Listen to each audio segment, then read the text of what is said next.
बैठे हुए कुछ लोगों ने, सहूलतकारों ने एक बैरूनी साजिश के ऊपर इस मुमलिकत को हमेशा के लिए गुलामी का तोक उसके गले में डाल दिया है। आप उसको साजिश कह लें, आप उसको मुदाखलत कह लें, मुदाखलत तो आप खुद कबूल कर चुके हैं। जनाब चेयरमैन, ये कैसे हुआ कि एक मुल्क एक साइफर भेजता है? साइफर क्या? अमेरिका से एक साइफर आता है, अमेरिका से एक साइफर आता है और उसमें एक धमकी दी जाती है। वो धमकी किसको दी जा रही है? वो पाकिस्तान की आवाम को धमकी दी जा रही है। और उसका मुखातिब कौन है? उसका मुखातिब यहां पर बैठे हुए ये सहूलतकार हैं। कहा जाता है कि आप एक वोट ऑफ नो कॉन्फिडेंस के तहत इमरान खान की पॉपुलर हुकूमत को खत्म करें, नहीं तो आपको माफ नहीं किया जाएगा। और अगर आप कर देते हैं तो आपको माफी मिल जाएगी। ये वो तौहीन हुई है इस मुल्क के अवाम की, जिस पर रिएक्ट किया है इस मुल्क के अवाम ने। रात के अंधेरे में डाके तो पड़ते हैं। पहली मर्तबा रात के अंधेरे में डाकुओं ने इस मुल्क के अवाम पर डाका डाला, हुकूमत पर डाका डाला और एक टोला इंपोर्टेड हुकूमत की सूरत में इस मुल्क पर मुसल्लत हो गया। जनाब चेयरमैन, प्लीज ऑर्डर। अपने ही leader of the opposition Faisal साहब तशरीफ रखें प्लीज। फैसल साहब तशरीफ रखें प्लीज। डॉक्टर साहब, इस तरह फिर आपकी तकरीर में अगर ये बात करें फिर दूसरों की इस तरह हाउस नहीं चलेगा जी। प्लीज फैसल तशरीफ रखें। जनाब चेयरमैन,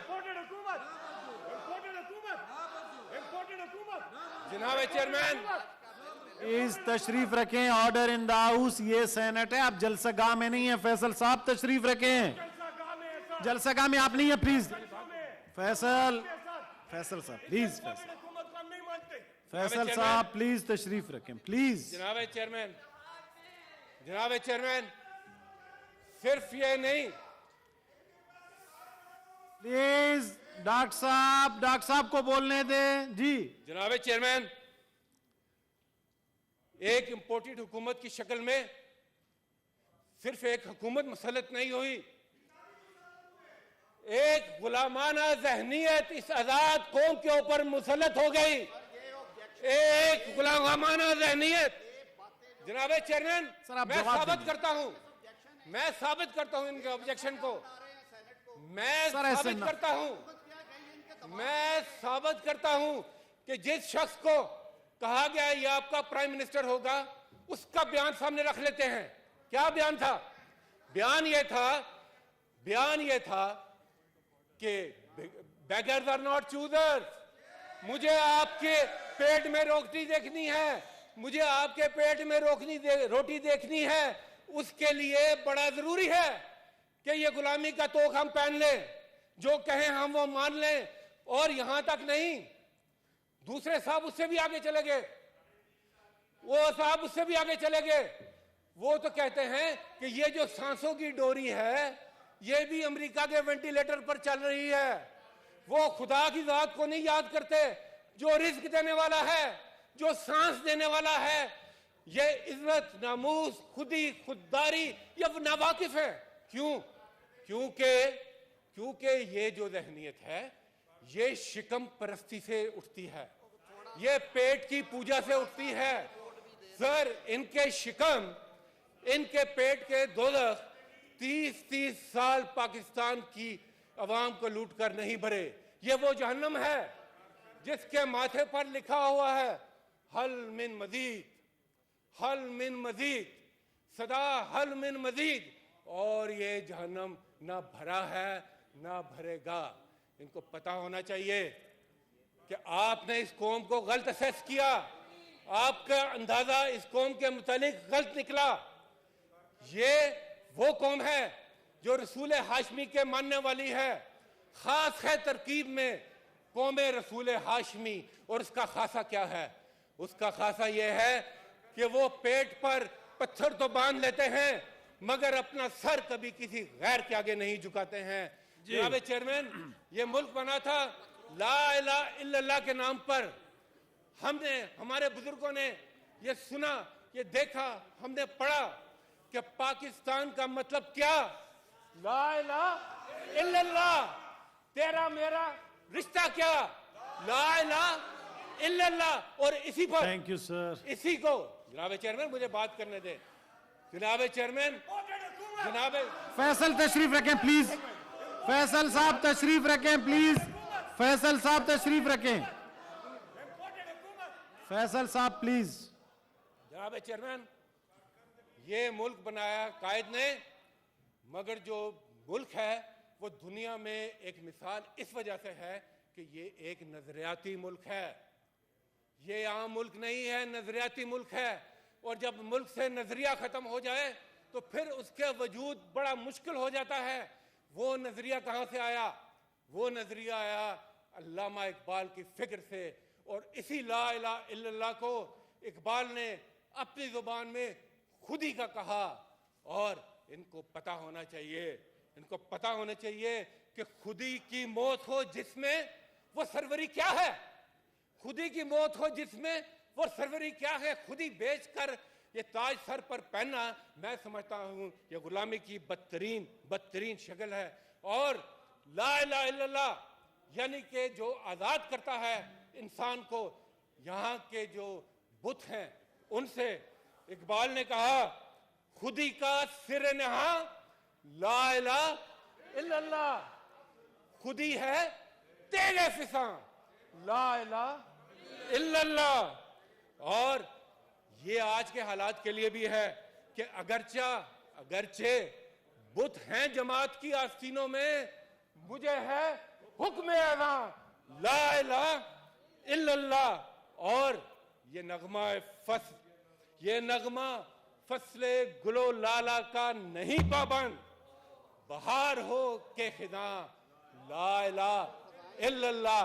तो जनाब, आपने इसका मुजाहरा देखा, आपने इसका मुजाहरा देखा कि एक रात को ये वारदात हुई, दूसरी रात को पूरी पाकिस्तानी कौम खैबर से कराची तक यही नारा लेकर कि इंपोर्टेड हुकूमत नामंजूर सड़कों पर निकले हुए। तशरीफ रखें फैसल, अभी मैंने फिर स्ट्रिक्ट एक्शन लेना है, मैं बता दूं फैसल प्लीज। जनाब चेयरमैन, उसका रमजानुल मुबारक का मुबारक महीना था, रमजानुल मुबारक का मुबारक महीना था। लोगों ने, पाकिस्तान की अवाम ने रोजे रखकर इमरान खान की कॉल पर कूचा करिया, गली, मोहल्ले, एक शहर से दूसरे शहर, एक सूबे से दूसरे सूबे तक जिस तरीके से वालहाना तरीके से आए और अपने जुनून का इजहार किया, सर वो नविश्ता दीवार है, पढ़ लो उसको, थैंक यू उसको पढ़ लो। जितना जल्दी पढ़ोगे उसी में इस मुल्क की आफियत है। जनाब चेयरमैन, और इस कौम ने लोटो को हमेशा के लिए मुस्तरद किया। आपने देखा कि लोटो की सियासत को पाकिस्तान की तारीख में पहली मर्तबा ईद का दिन था, मसाजिद और ईदगाहों में भी लोटे दस्तयाब नहीं थे। अवामी जज्बे को देखते हुए लोटे दस्तयाब नहीं थे। उनको पता था कि लोटे उनका गिरबान पकड़ेंगे, लोटों का गिरबान पकड़ा जाएगा और उनसे सवाल होगा। जनाब चेयरमैन, सवाल ये पैदा होता है कि ये वारदात क्यों की गई, क्या हुआ, ऐसी क्या चीज हुई। तो जनाब, मैं आता हूं कपड़ों की तरफ जरा मेहरबानी करें प्लीज। जनाब, सवाल ये पैदा हुआ, प्राइवेट मेंबर डे, डॉक्टर साहब जरा अपने मेंबर्स का ख्याल भी रखें प्लीज। लूंगा, मेरी बात, मुल्क में आग लगी हुई है सर, ये इससे अहम कोई चीज इस वक्त नहीं हो सकती। सवाल ये पैदा होता है कि ये वारदात क्यों की गई। वो इसलिए की गई कि ये उस वक्त की इमरान खान की निडर क़यादत ने ये फैसला किया कि मैं अपने मुल्क के मफादात को किसी भी मुल्क के मफादात के लिए कुर्बान करने को तैयार नहीं हूं। मेरी पहली तरजीह पाकिस्तान का मफाद है, मेरी पहली तरजीह पाकिस्तान के अवाम का मफाद है। कोई सुपर पावर नहीं एग्जिस्ट करती सिवाय अल्लाह की जात के। नारे न मारे प्लीज, प्लीज ऐसा ना करें जी। चाहे अड्डे मांगे गए हों, चाहे अड्डे मांगे गए हों, या शाही हुक्म सादर किया गया हो कि तुमने इधर उठना है, इधर बैठना है, उस मुल्क में जाना है, उस मुल्क में तुमने नहीं जाना और भारत की बालादस्ती को कबूल करना है। यहां पर जनाब चेयरमैन साहिब, गुजारिश ये है कि इन चीजों को देखते हुए होना तो ये चाहिए था कि जो बाकी अपने आप को क़यादत का अहल कहते हैं, जो कहते हैं कि हम भी इलेक्शंस में जाएंगे, उनको भी इस इशू के ऊपर एक कौम की तरह खड़े होना चाहिए था। मगर वो क्या है, हाय हाय ये मजबूरियां आड़े आती हैं जनाब चेयरमैन, मजबूरियां आड़े आती हैं। मजबूरियां क्या हैं?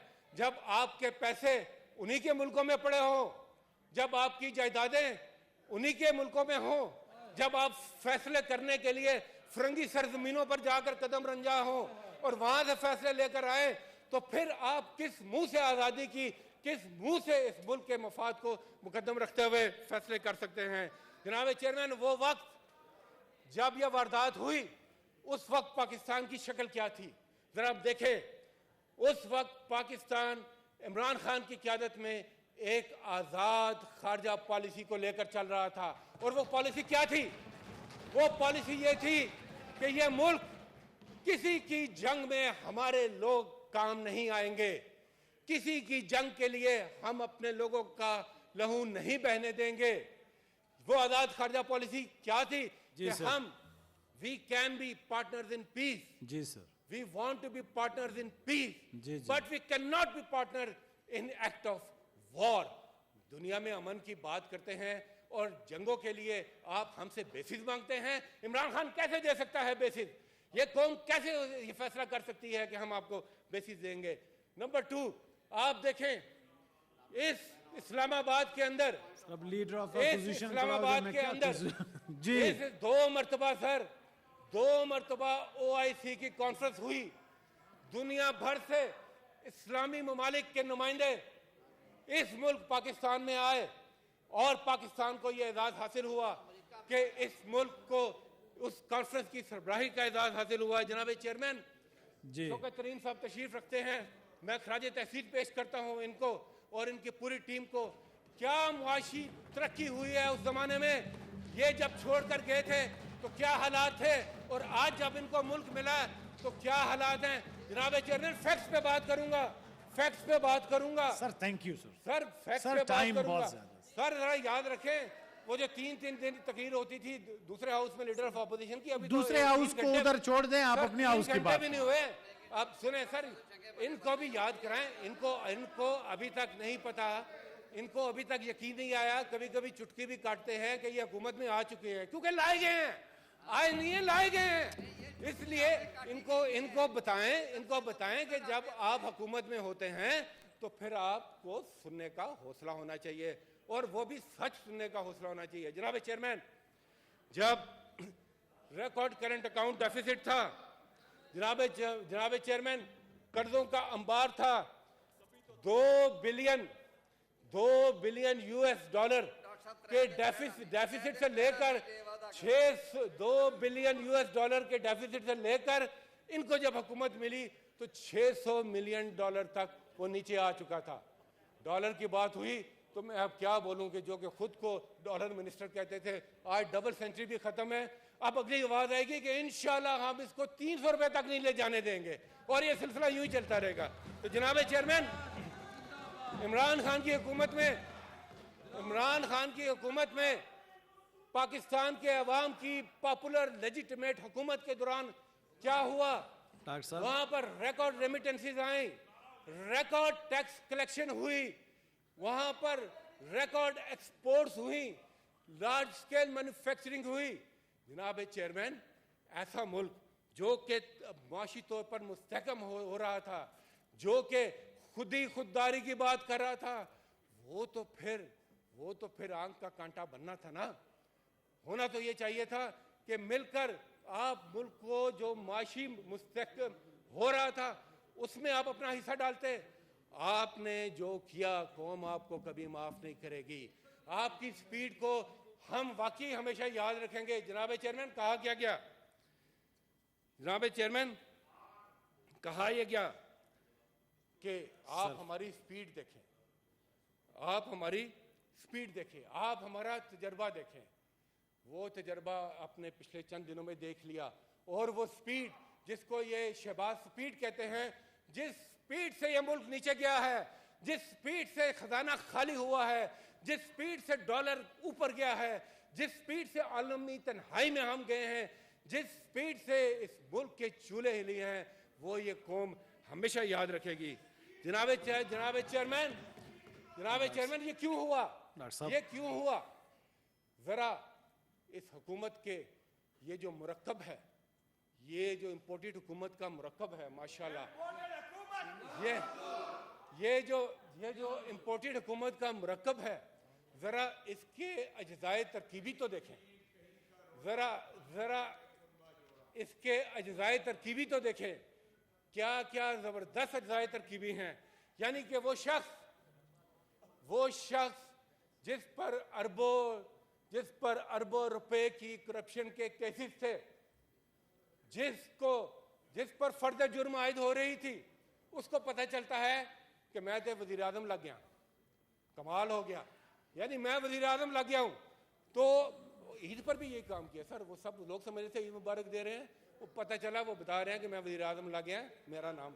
एनीवे, जनाब chairman sir, thank you sir. जनाब चेयरमैन, इसके अज्जाए तरकीबी देखें कि पाकिस्तान जो इस्लामी जमहूरिया है, इस्लामी जमहूरिया के अंदर कैसी बादशाहत है कि बाप वजीर आजम, बेटा वो कहलाता है वजीर आला। कहलाता है नहीं है, कहलाता है वजीर आला। और जिस तरीके से वहां पर पंजाब में, जिस तरीके से, प्लीज डॉक्टर साहब बोल रहे हैं, जिस तरीके से वो पंजाब में मामलात चल रहे हैं, लगता है कि वहां पर सल्तनत शुगलिया कायम हो चुकी है, जिसके ऊपर एक शख्स अपने आप को कहता है कि मैं चीफ मिनिस्टर हूं। जनाब चेयरमैन, हालत यह है कि ये सारे मिलकर इक़्तिदार की बस पर चढ़ चुके हैं। ये सब एक से एक बढ़कर अपने आप को इस बस का ड्राइवर समझ रहे हैं।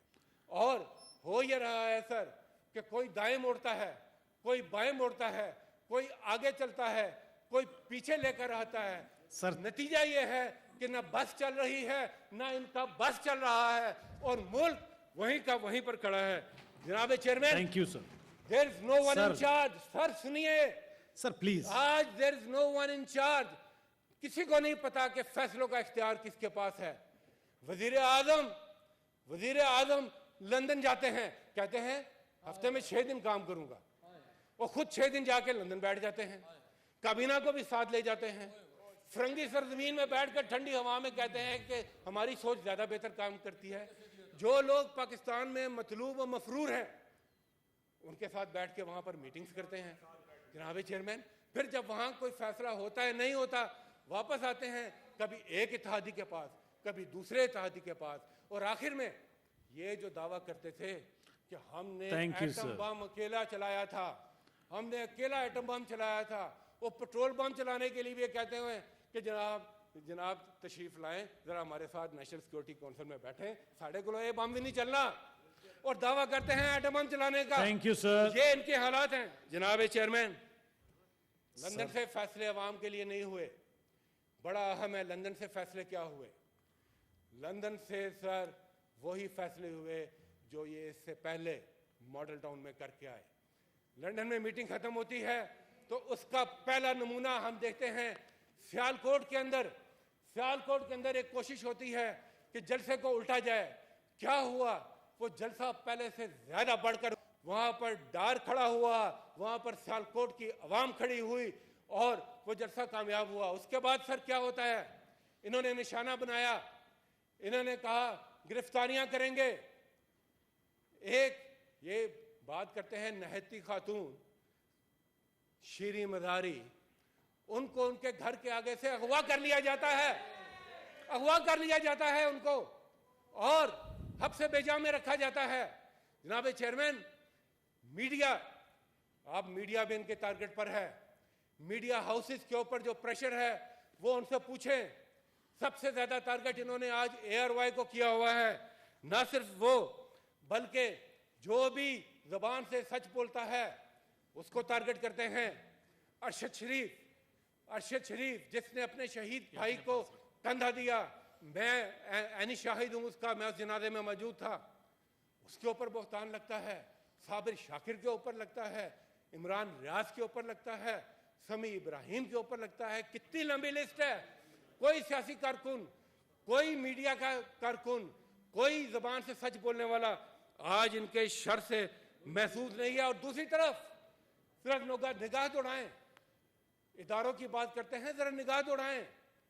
मेमो गेट के तमाम लोग आपको इन सफों में नजर आएंगे आज।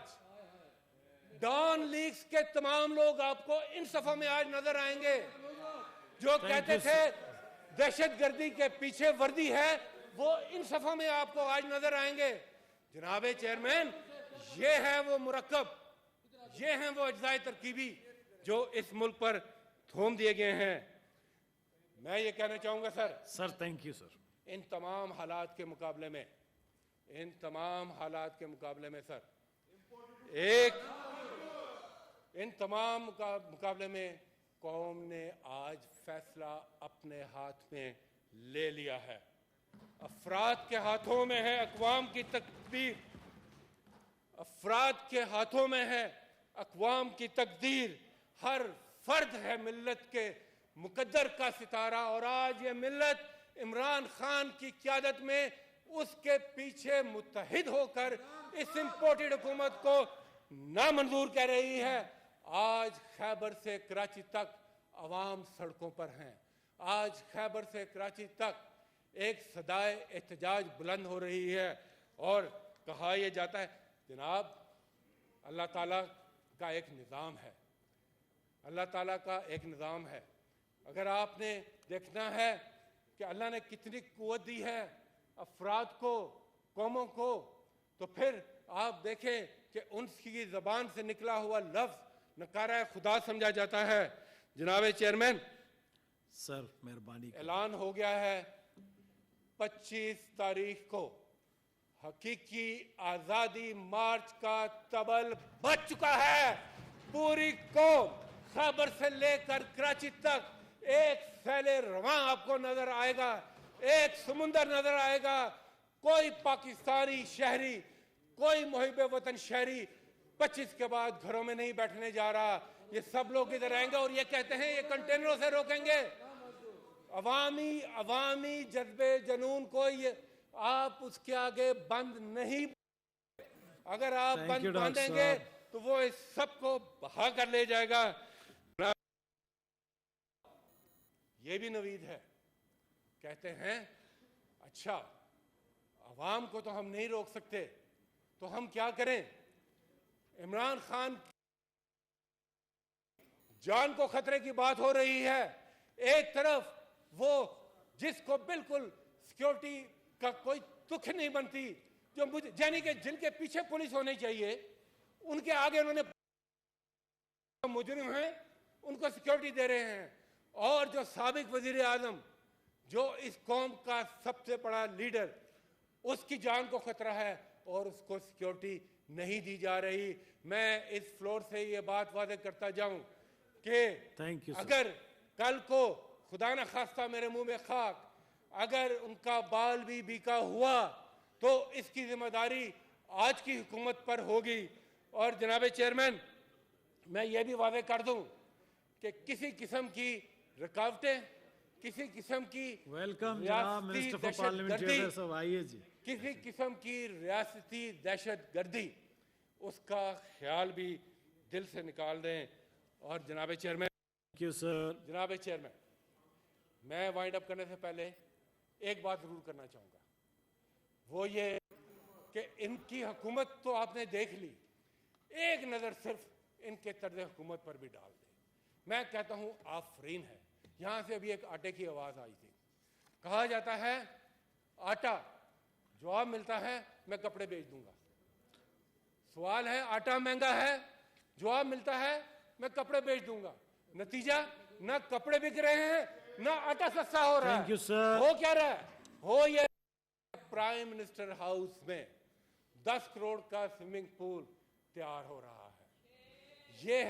ये है इनके कोलोफिल में तदाद। जनाब चेयरमैन, कहा जाता है किसान कहता है कि मेरी फसल तैयार खड़ी है, ये मेरी मेहनत का फल Thank है, you, sir. ये मेरी मेहनत का समर है। होता क्या है? डीजल ना पैद। बाकी तो आपको हर जगह नजर आएगा, जहां पर जरूरत है किसान को वहां पर आपको डीजल नजर नहीं आता। जनाब चेयरमैन, कहते हैं गर्मी है, लोड शेडिंग है, डॉक्टर साहब क्या कुछ करें? बातें कल परसों कर क्या लें, करें? कुछ रेस्ट करें। लोडिंग सर जवाब आता है लोड शेडिंग का, हम ये करते हैं जो लोड शेडिंग का जवाब ही आता है कि खाद के कारखानों को सप्लाई बंद कर दो, ताकि कल को ना यूरिया मिले और अगर मिले तो महंगे। जनाब चेयरमैन, और सबसे अच्छी बात कि इंपोर्टेड अशिया के ऊपर सबसे अच्छी बात, इंपोर्टेड अशिया के ऊपर पाबंदी लगा दी। इंपोर्टेड अशिया के ऊपर पाबंदी लगा दी। सबसे पहले तो इंपोर्टेड हुकूमत पर पाबंदी लगाएं, वो इंपोर्टेड हुकूमत जिसकी ना Thank you, sir. ना उसकी। जनाब चेयरमैन, आखिर में ये कितनी दफा आखिर है डॉक्टर साहब? सर आखिर में मैं सिर्फ यही कहूंगा सर, आखिर में मैं सिर्फ यही कहूंगा कि 25 तारीख के बाद एक 25 मोहम्मद खान साहब 25 प्लीज। तारीख के बाद एक नई सुबह तलू होने जा रही है। 25 तारीख के बाद 25 दोस्त मोहम्मद खान साहब आपकी लीडर ऑफ द अपोजिशन बोल रहे हैं जी। 25 तारीख के बाद एक नई सुबह तलू होने जा रही है। 25 तारीख के बाद हमेशा से गुलामी दफन होने जा रही है। क्या होने जा रहा है 25 के बाद? 25 के बाद सुल्तानिये जमूर का जमाना आने वाला है। सुल्तानिये Thank you, जमूर sir. का आता है जमाना, जो नक्शे कहन तुमको नजर आए मिटा दो उस नक्शे कहन को। Thank you, sir. 25 तारीख को ये कौम निकलेगी। और जनाब चेयरमैन, मैं इस आखिरी बात के साथ कि ये इंपोर्टेड हुकूमत नामंजूर। Thank you, sir. नामंजूर। और जनाब चेयरमैन, आज इससे पहले कि मैं खत्म करूं, मेरी आपसे गुजारिश है कि ये जो यहाँ पर मुशगाफियाँ हैं, इनकी आज की तारीख में कोई हैसियत नहीं। आज इस पे मेरी गुजारिश है कि शिबली साहब को भी 2 मिनट जरूर दें। सर ये लीडर ऑफ द हाउस रह चुके हैं, कम से कम इतना इनका इस्तेकाक बनता है कि इनको 2 मिनट जरूर दिया लीडर जाए। ऑफ द हाउस जो सिटिंग है वो बोलें। उसके बाद हम आराम से इनकी सुनेंगे और इनकी इसलिए भी सुनेंगे, इसलिए इनकी भी सुननी चाहिए कि इनके पास वक्त तो रहा नहीं है। Honourable leader of the house, please. बहुत शुक्रिया जनाब। तशरीफ रखें प्लीज, तशरीफ रखें please. Order in the house. अब लीडर ऑफ द हाउस को सुने, रवाज गलत डलेगा, फिर आइंदा आपकी लीडर ऑफ द अपोजिशन खड़े होंगे। जी सर प्लीज। इधर से मेरे ख्याल में जितने तहम्मुल सर, का प्लीज। मुजाहरा किया गया, शिबली भाई आप ही बोलेंगे। सर तशरीफ, लीडर ऑफ द हाउस खड़ा है, खुश सावत एक कुछ हाउस के रवायात हैं, प्लीज तशरीफ रखें। रस्म रवाज जी सर, आप बोले सर। सबसे पहले तो जनाब चेयरमैन, मैं नए पार्लिमानी साल पे हमारे नए आने वाले सेनेटर जनाब निसार खोड़ो साहब को फिर मुबारकबाद पेश करता हूँ। उसके बाद आपको मौका देंगे, तशरीफ रखें। लीडर ऑफ द हाउस की बात है, फिर आइंदा आप लोगों के लिए भी मसला होगा। डॉक्टर साहब आप प्लीज मेहरबानी करें, समझे इस हाउस को प्लीज। जी चेयरमैन, ठीक है, सारा कुछ होगा। हमने तो बड़े तहम्मुल के साथ और बड़े आराम के साथ इधर से रोना धोना भी